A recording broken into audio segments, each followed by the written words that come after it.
Hi friends, welcome to our channel.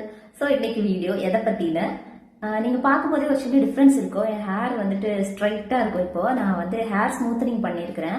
So என்னோட hair smoothening experience தான் உங்க கூட இந்த வீடியோவில் வந்து ஷேர் பண்ண போகிறேன். இந்த சேனல் ஃபர்ஸ்ட் டைம் பார்க்குறவங்க மறக்காம ஷேர் பண்ணுங்க, லைக் பண்ணுங்க, அண்ட் நம்ம சேனல் சப்ஸ்கிரைப் பண்ணுங்க. இது என்னோட 4th டைம். ஓகேவா, நான் வந்து ஸ்மூத்தனிங் பண்ணியிருக்கிறது ஃபர்ஸ்ட் டைம் இல்லை. பட் இந்த டைம் வந்துட்டு நான் என்னைக்கு கரெக்டாக பண்ணேன் அப்படின்னா செப்டம்பர் 11.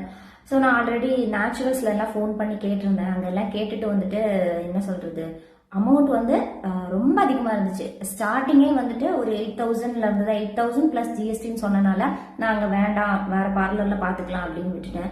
ஏன்னா என் ஹேர் நீங்கள் பழைய வீடியோஸ் பார்த்துருந்தீங்கன்னா தெரியும், இவ்வளோதான். ஆல்ரெடி ஷோல்டர் லென்த்து தான் இருக்கும். அது கேர்ள் தான், இவ்வளோ லென்த்து தான் இருக்கும். இதுக்கு வந்து 7,000 ஸ்டார்டிங்னு சொல்றது ரொம்ப அதிகமாக இருந்துச்சு. ஸோ என்னோட சிஸ்டர் வந்து எனக்கு ஒருத்தங்களை வந்து ரெக்கமெண்ட் பண்ணாங்க. அவங்க கிட்ட தான், ஒரு சின்ன பார்லர், அவங்க கிட்ட தான் நான் வந்து ஸ்மூத்தனிங் பண்ணியிருந்தேன்.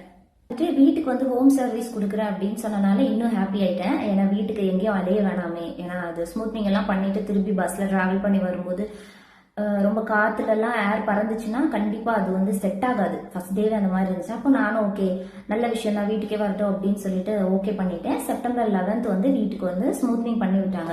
ஆக்சுவலி எனக்கு ஸ்மூத்னிங் பண்ணும்போது எப்பவுமே நீங்க வந்து உங்களுக்கு என்ன ப்ராடக்ட் யூஸ் பண்றாங்க அப்படிங்கிறது ஃபர்ஸ்டே கேட்டுக்கோங்க. எனக்கு வந்து கிளாட் எழுதி வச்சிருக்கிறேன், மறந்துடும். அதுதான் அந்த ப்ராடக்ட், கிளாட்டோட க்ரீம் தான் வந்து ஸ்மூத்னிங் க்ரீம் தான் எனக்கு வந்து ஃபர்ஸ்ட் டைம் வந்து இப்போ யூஸ் பண்ணாங்க. ஸ்மூத்னிங் பண்ணாதவங்க தெரிஞ்சுக்கோங்க. ஆக்சுவலாக இந்த ப்ராசஸ் வந்து நம்ம லென்த் எவ்வளோ இருக்கோ அதை பொறுத்து தான் அதோட டைம் பீரியட் வந்து இருக்கும். எவ்வளோ லாங், எவ்வளோ டைம் எடுக்குது அப்படிங்கிறது. எனக்கு இவ்வளோதான் ஹேர். அது வந்துட்டு ஆக்சுவலாக ஸ்டார்டிங் வந்து ஒரு க்ரீம் அப்ளை பண்ணுவாங்க. அந்த க்ரீம் அப்ளை பண்ணிட்டு நம்ம ஹேர்ல எவ்வளோ டைம் அது செட் ஆகுதுன்னு பார்ப்பாங்க. ஒரு 10 மினிட்ஸ்லேயே செட் ஆயிடுச்சு அப்படின்னா அப்புறமா வாஷ் பண்ணிட்டு அயனிங் கொடுத்துருவாங்க. ஸ்மூத்னிங்க்கு ஒரே ஒரு அயனிங் தான் கொடுக்குறாங்க. ஸோ அயனிங் கொடுத்துருவாங்க. அயனிங் கொடுத்துட்டு அகைன் ஒரு க்ரீம் அப்ளை பண்ணிட்டு அதுவும் ஒரு 10 to 20 மினிட்ஸ்க்குள்ள செட் ஆகிடும். கொஞ்சம் ட்ரை ஆனதுக்கப்புறம் வாஷ் பண்ணிட்டு ப்ளோ ட்ரை கொடுத்து விட்டுருவாங்க. இதுதான் ஆக்சுவலாக ப்ராசஸ். எனக்கு வந்து என்னோட ஹேர் ரொம்ப ஷார்ட்டாக இருந்துச்சு, டென்சிட்டியும் கம்மி அப்படிங்கிறனால ஒரு 5 ஹவர்ஸ்லேயே வந்து முடிஞ்சிருச்சு. ரொம்ப ஸ்பீடாகவே முடிச்சுட்டாங்க. ஃபர்ஸ்ட் டே அவங்க ஸ்மூத்னிங் பண்ணிட்டு அன்னைக்கு வந்து ரொம்ப சாட்டிஸ்ஃபைடாக இருந்துச்சு. ஹேர் எல்லாமே நல்லா செட்டாக இருந்து, லீனாக இருந்துச்சு, ஸ்ட்ரைட்டாக இருந்துச்சு, ரொம்ப சாட்டிஸ்ஃபைட் அண்ட் சாஃப்டாக இருந்துச்சு. ஸ்ட்ரைட்னிங்கும் ஸ்மூத்னிங்கும் ஒரு சின்ன டிஃப்ரென்ஸ் என்னன்னா, ஸ்ட்ரைட்னிங் பண்ணும்போது ரொம்ப குச்சி குச்சியாக இருக்கும், ஒரு மாதிரி சொரப்பா இருக்கும், இந்த மாதிரி இருக்கும். பட் ஸ்மூத்னிங் பண்ணும்போது ரொம்ப சில்கியா சாஃப்டா இருக்கும். இந்த ஒரு சின்ன டிஃபரன்ஸ் உண்டு. அதனால தான் நான் ஸ்மூத்னிங் பண்ணுவேன். ஸோ வந்து அன்னைக்கு ரொம்ப சாஃப்ட் அண்ட் சில்கியா நல்லா இருந்துச்சு. ஓகே, நானும் ரொம்ப ஹாப்பி, அவங்களும் ஹாப்பி. அமௌண்ட்லாம் பே பண்ணிட்டு அவங்க போயிட்டாங்க. ஃபர்ஸ்ட் 3 days வந்து நம்ம ஹேர் வாஷ் கொடுக்க மாட்டோம். பட் சேம் டைம் வந்து ரொம்ப கேர்ஃபுல்லா இருக்கணும். சின்னதாக ஒரு பெண்ட் வந்தா கூட நம்ம ஹேர் வாஷ் கொடுத்ததுக்கு அப்புறமா அந்த பெண்ட் அப்படியே லைஃப் லாங் இருக்கிற மாதிரி ஆயிடும். ஸோ அதனால வந்து நான் ஹேரை வந்து கிளிப் போடாம பெண்ட் ஆகுற மாதிரி அந்த விஷயம் பண்ணாமல் ரொம்ப கேர்ஃபுல்லாக பார்த்துக்கிட்டேன். பட் இருந்தாலும் காலையில் எந்திரிக்கும் போது லெஃப்ட் சைட் இல்லாமல் எனக்கு வந்து கர்ல் ஆக ஆரம்பிச்சு. பழைய ஹேரோட டெக்ஸ்டர் ஃபுல்லாக வந்துடுச்சு. ரொம்ப கஷ்டமாயிடுச்சு. ஏன்னா நான் ரொம்ப கேர்ஃபுல்லாக பார்த்துக்கிட்டேன். அதுவும் ஒரு 1 மந்த்துக்கு அப்புறம் அந்த மாதிரி நடந்திருந்தா கூட பெரிய விஷயமா தெரிஞ்சிருக்காது. நெக்ஸ்ட் டேவே அப்படி நடந்ததும் ஓகே, அப்போ நான் அந்த பொண்ணுக்கிட்ட எதுவுமே சொல்லலை, அவங்க கிட்ட எதுவும் சொல்லலை, வெயிட் பண்ணலாம் அப்படின்னு. செகண்ட் டே ஆச்சு. செகண்ட் டே ஹேர் வாஷ் கொடுக்குற நாள். அந்த டே வரும்போது இந்த சைடு ஃபுல்லுமே எனக்கு வந்து கர்ல் ஆகிடுச்சு. அப்புறம் ஓகே, நான் ஃபோன் பண்ணி இன்ஃபார்ம் பண்ணி வீடியோலாம் எடுத்து அனுப்பிச்சிட்டேன். இந்த மாதிரி கேர்ள் ஆயிடுச்சு, ரைட் சைட் நல்லா இருக்கு, லெஃப்ட் சைட் ஃபுல்லாக கேர்ள் ஆயிடுச்சு அப்படின்னு. அப்போ அவங்க சொன்னாங்க ஸ்வெட் ஆயிருக்கலாம், இல்லை நீங்கள் ஏதாவது பெண்ட் ஆக்கியிருப்பீங்க. இது எதுவுமே நான் பண்ணலை, எனக்கு ஃபர்ஸ்ட் டைம் இல்லை, இது என்னோட 4th டைம். ஸோ ரொம்ப கேர்ஃபுல்லாக பார்த்துக்கிட்டு அப்படின்னு நான் எக்ஸ்பிளைன் பண்ணேன். வீடியோலாம் எடுத்து சென்ட் பண்ணதை பார்த்துட்டு அவங்களும் ஓகே, என்னோட சைடில் எந்த மிஸ்டேக் இல்லை, இந்த ப்ராடக்ட் தான் மேபி எனக்கு செட் ஆகலை அப்படிங்கிறது புரிஞ்சுக்கிட்டு ஒரு 1 வீக் கேப் விட்டு திருப்பி நாம வந்து ஸ்மூத்திங் இதே சேம் ப்ரொசீஜர் பண்ணலாம், பட் வேற ப்ராடக்ட் யூஸ் பண்ணி பண்ணலாம் அப்படின்னு சொல்லியிருந்தாங்க. ஸோ நானும் happy. Okay, first time failure ஆயிடுச்சு, செகண்ட் டைம் அது பெஸ்ட்டாக இருக்கும் அப்படின்னு நானும் ஒரு ஹோப்பில் இருந்தேன். அகெயின் வந்து நெக்ஸ்ட் ஆக்சுவலி இந்த 1 வீக் கேப் எதுக்காக அப்படின்னா, இது ஃபுல் அண்ட் ஃபுல் வந்து கெமிக்கல் ப்ராசஸ். இதில் பயங்கரமான கெமிக்கல்ஸ் யூஸ் பண்ணி தான் இது பண்ணுறதுனால ஒரு 1 வீக்காவது கேப் இருக்கணும். இருந்துட்டு தான் அகெயின் வந்து அந்த கெமிக்கல் ப்ராசஸ் பண்ணுறது கொஞ்சம் சேஃப். அதனால வெயிட் பண்ணிட்டு லாஸ்டா செப்டம்பர் 22 நினைக்கிறேன், 22 மண்டே தான் வந்துட்டு அகைன் திருப்பி பண்ணாங்க. திருப்பி டைமை விட அந்த க்ரீம் அப்ளை பண்ணி அது செட் ஆகுறதுக்கு நிறைய டைம் எடுத்துக்கிட்டாங்க. ஃபுல் அண்ட் ஃபுல்லாக நல்லா ட்ரை ஆனதுக்கு அப்புறம் தான் அந்த 2 க்ரீம் ப்ராசஸ்மே வந்து அவங்க கரெக்டாக ஃபாலோ பண்ணி ஃபினிஷிங் வந்து நல்லா இருந்துச்சு. பட் அந்த டைம் வந்துட்டு ஹேர் வந்து ரொம்ப சாஃப்டா இருந்துச்சான்னு கேட்டீங்கன்னா இல்ல. ஃபர்ஸ்ட் டைம் எனக்கு பண்ணாலும் பயங்கர சாஃப்ட் அண்ட் சில்கியா இருந்துச்சு. பட் செகண்ட் டைம் எனக்கு அன்னைக்கு பண்ணிட்டு ஃபுல் வந்து ப்ளோ ட்ரை எல்லாம் கொடுத்து எல்லாம் ஃபினிஷ் ஆனதுக்கு அப்புறமா என் ஹேர் எப்படி இருந்துச்சு, ரொம்ப ரஃபா இருந்துச்சு.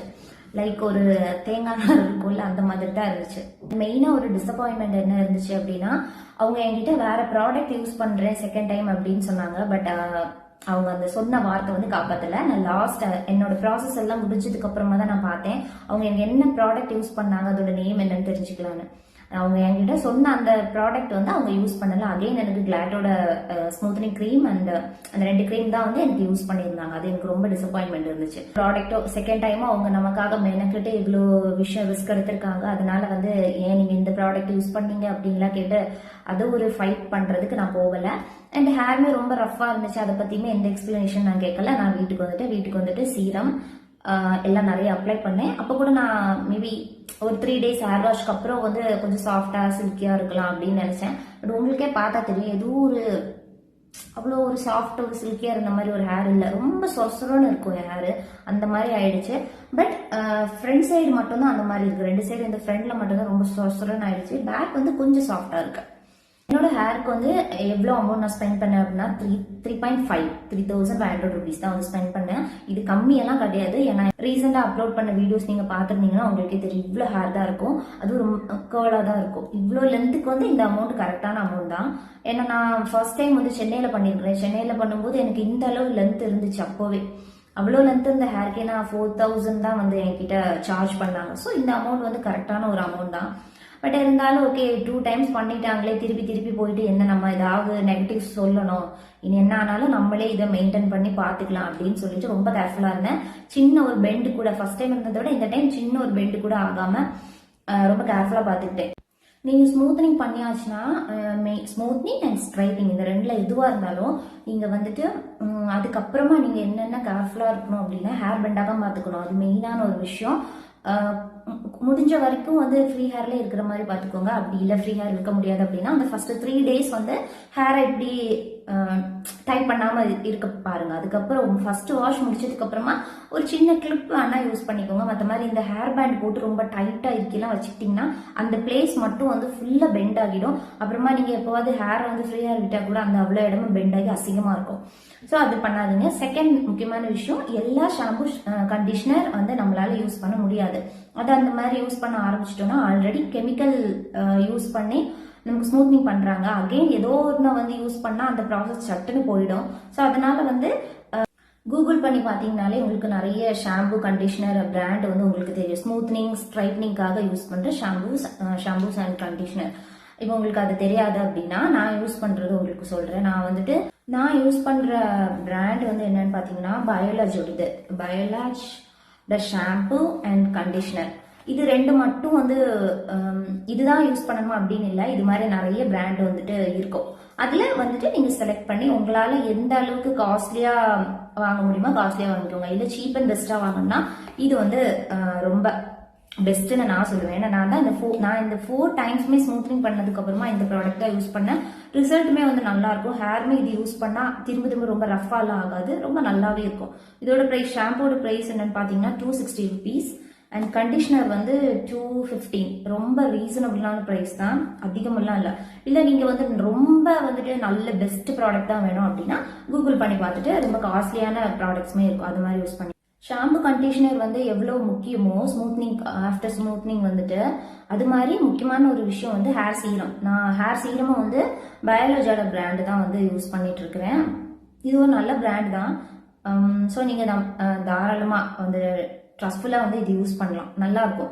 ஹேர் சீரம் வந்து எதுக்காக யூஸ் பண்றோம் அப்படின்னா ஹேர் வந்து ரொம்ப ட்ரை ஆகாம இந்த ட்ரையா இருக்கும். ஆக்சுவலா இந்த ப்ராசஸ் முடிஞ்சாலே ஹேர் ரொம்ப ட்ரையா இருக்கும். ஸோ இது நம்ம அப்ளை பண்ணும்போது கொஞ்சம் சாஃப்டா இருக்கும். நம்ம எப்பவுமே வந்துட்டு ஸ்மூத்னிங்க்கு அப்புறமா ஹேர்ல வந்து ஆயில் அப்ளை பண்ணுவோம்ல, நம்ம ஸ்கேல்ப்ல மட்டும் அப்ளை பண்றது ரொம்ப நல்லது. ஹேர்ல தேவையில்லாம நிறைய ஆயில் வந்து அப்ளை பண்ணீங்கன்னா இந்த ப்ரொசீஜர் சீக்கிரம் காணாம போயிடும். முக்கியமான விஷயம், டெய்லி வந்து ஹெட் பாத் எடுக்கிறவங்களா இருந்தா கொஞ்சம் வந்து சாக்ரிஃபைஸ் பண்ணி தான் ஆகணும். அது டெய்லி வந்து தலை குளிச்சுட்டே இருந்தோம் அப்படின்னா கண்டிப்பா ஷாம்பு கண்டிஷனர் யூஸ் பண்ணணும். டெய்லி ஆல்ரெடி ஒரு கெமிக்கல் ப்ரொசீஜர் பண்ணியிருக்கிறோம். டெய்லி இந்த கெமிக்கல் ஷாம்பூஸும் வந்து கண்டிஷனரும் டெய்லி யூஸ் பண்ணும்போது இன்னும் அது ஒரு டேஞ்சர் தான். இவ்வளோ நம்ம காசு ஸ்பெண்ட் பண்ணி இந்த ப்ரொசீஜர் பண்ணிட்டு டெய்லி தலைக்கு எண்ணெய் வச்சு ஷாம்பு போட்டு குளிச்சுட்டு இருந்தா கண்டிப்பா வந்து ஹேர் ஃபால் அதிகமா இருக்கும். ப்ளஸ் வந்து நீங்க உங்க ஹேர் ஸ்மூத்னிங் பண்ணதுக்கு அப்புறமா ஹேர் ஃபால் நார்மலா இருக்கிறத விட கொஞ்சம் ஒரு இருக்கும். அதெல்லாம் பார்த்து பயப்பட வேணாம். அது கொஞ்ச நாள் ஆக ஆக அப்படியே கம்மியாயிடும். ஹேர் வந்து ரீக்ரோத் ஆகும்ல, அந்த மாதிரி டைம் ஆகும்போது இது ஹேர் ஃபால் ஆகுறதெல்லாம் கம்மியாயிடும். அது பெரிய விஷயம் இல்லை. அந்த ஸ்மூத்னிங்க்கு அப்புறமும் இல்லை ஸ்ட்ரைட்னிங் பண்ணதுக்கு அப்புறமா நல்ல மாதிரி ஹேரை வந்து மெயின்டைன் பண்ணனா மந்த்லி ஒன் வந்து ஹேர் ஸ்பா பண்ணுங்க. அது ஹேருக்கு நல்லது. ஆல்ரெடி இந்த கெமிக்கல் ப்ரொசீஜர்லாம் பண்றதுனால ஹேர் ஸ்பா பண்ணும்போது ஓகே கொஞ்சம் அதுக்கு ஸ்ட்ரென்த் கொடுத்த மாதிரி இருக்கும். அதனால ஹேர் ஸ்பா பண்ணுங்க. அது பண்ண முடியாதவங்க வீட்டிலே வந்துட்டு தயிர், எக்கோட ஒயிட் இந்த மாதிரி ஏதாவது ஹேர் பேக் ஏதாவது போட்டுட்டு வாஷ் கொடுங்க. அதுவுமே நல்லதுதான். ஹேருக்கு நல்ல ப்ரோட்டீன்லாம் கிடைக்கும். அது ஸ்ட்ரைட்னிங் பண்றதுக்கு முன்னாடி நீங்க எந்த பார்லர் சூஸ் பண்றீங்களோ யார்கிட்ட பண்ணாலும் சரி அவங்க கிட்ட நீங்க என்ன ப்ராடக்ட் யூஸ் பண்ண போறீங்க அப்படிங்கிற டீடைல்லாம் ஃபர்ஸ்டே வந்து கேட்டுக்கோங்க. அண்ட் இது பண்றதுக்கு முன்னாடி நீங்க வந்து நம்ம பார்லர்லேயே வந்து இதுக்கான ஷாம்பு கண்டிஷனர் எல்லாம் அவைலபிள் இருக்கும். பட் அங்க ரொம்ப காஸ்ட்லியான ப்ராடக்ட் தான் வச்சிருப்பாங்க.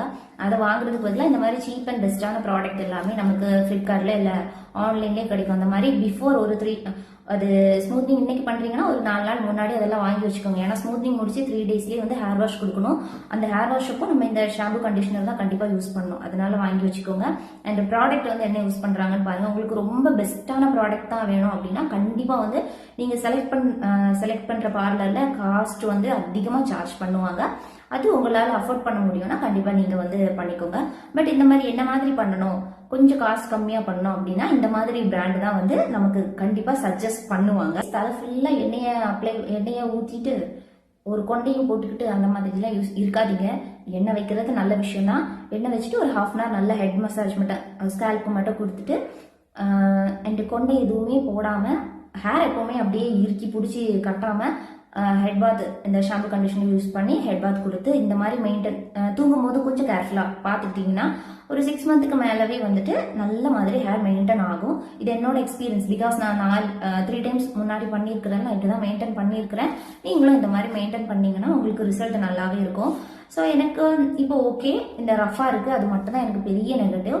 இதையும் நான் எப்படியாச்சும் மெயின்டைன் பண்ணணும். நல்ல சாஃப்ட் ஆகுறதுக்கு ஏதாவது ஆப்ஷன்ஸ் இருக்கான்னு சர்ச் பண்ணி நான் ட்ரை பண்ணுவேன். உங்களுக்கு ஏதாவது சொல்யூஷன் தெரிஞ்சுன்னா கீழே கமெண்ட் பண்ணுங்க, எனக்கு யூஸ்ஃபுல்லாக இருக்கும். ஓகே, இதுதான் என்னோட எக்ஸ்பீரியன்ஸ். இந்த வீடியோ உங்களுக்கு பிடிச்சிருந்ததுன்னா லைக் பண்ணுங்க, ஷேர் பண்ணுங்க, நம்ம சேனல் மறக்காம சப்ஸ்கிரைப் பண்ணுங்க. தேங்க்யூ.